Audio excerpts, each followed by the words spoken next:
Halo semuanya, perkenalkan saya Kumala Dewi Widya Putri Irawan dengan NIM 2405076039. Saya merupakan mahasiswa Pendidikan Bahasa dan Sastra Indonesia kelas B angkatan 2024. Pada kesempatan kali ini, saya akan memaparkan materi tentang pengertian sejarah folklore di Indonesia dan juga jenis-jenis folklore. Kata folklore berasal dari bahasa Inggris yaitu folklore, dari dua kata dasar yaitu folk dan lore.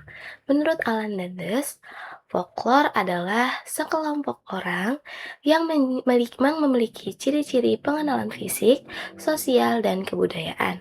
Sedangkan lore adalah tradisi folk, yaitu sebagian kebudayaannya yang diwariskan secara turun-temurun, secara lisan, atau melalui suatu contoh yang disertai dengan gerak isyarat atau alat pembantu pengingat. Jadi, dapat disimpulkan bahwa folklore adalah sebagian kebudayaan suatu kolektif yang tersebar dan secara turun-temurun di antara kolektif macam apa saja, secara tradisional dalam versi yang berbeda, baik dalam bentuk lisan maupun contoh yang disertai dengan gerak isyarat atau alat pembantu atau pengingat atau mnemonic device. Profesor James memiliki pendapat mengenai perkembangan folklore di Indonesia. Menurut beliau, folklore pertama dikenalkan oleh William John Thom, seorang ilmuwan dari Inggris. William John Thom mulai mengenalkan folklore pada majalah The Antennae, tepatnya dimulai pada abad ke-19.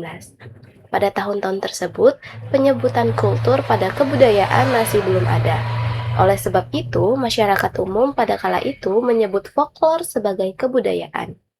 Sedangkan di Indonesia, folklore belum lama mendapatkan porsi khusus untuk dikembangkan dalam ilmu pengetahuan. Namun, pada masa pemerintahan Belanda, terdapat lembaga panitia kesusastraan rakyat yang bertugas untuk mengumpulkan dan menerbitkan hasil kesusastraannya yang terdapat di Indonesia. Pada perkembangan kesadaran sejarah di Indonesia, folklore juga berjalan beriringan, meskipun menurut beberapa ahli dan metode penyusunan penulisan sejarah folklore bisa dibilang ahistoris.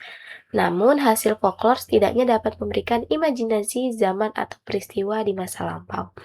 Seperti terlihat pada hasil tradisi besar, hasil kesusastraan terdapat pada abad-abad cerita rakyat, pepatah, dan sebagainya.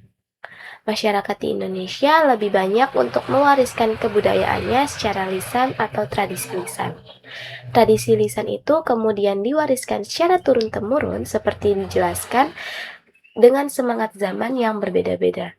Dengan sifat folklore, terutama cerita rakyat yang cenderung belum bias diketahui kenyataannya. Namun, dengan pewarisan kebudayaan folklore ini juga menunjukkan bahwa masyarakat sudah dapat memahami dan menjelaskan kondisi lingkungan pada zamannya. Di Indonesia telah banyak ditemukan beragam folklore.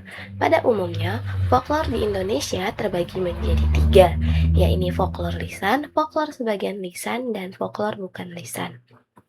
Folklore lisan merupakan folklore yang bentuknya lisan murni, di antaranya seperti bahasa rakyat, ungkapan tradisional, pertanyaan tradisional, puisi rakyat, cerita prosa rakyat, dan nyanyian rakyat.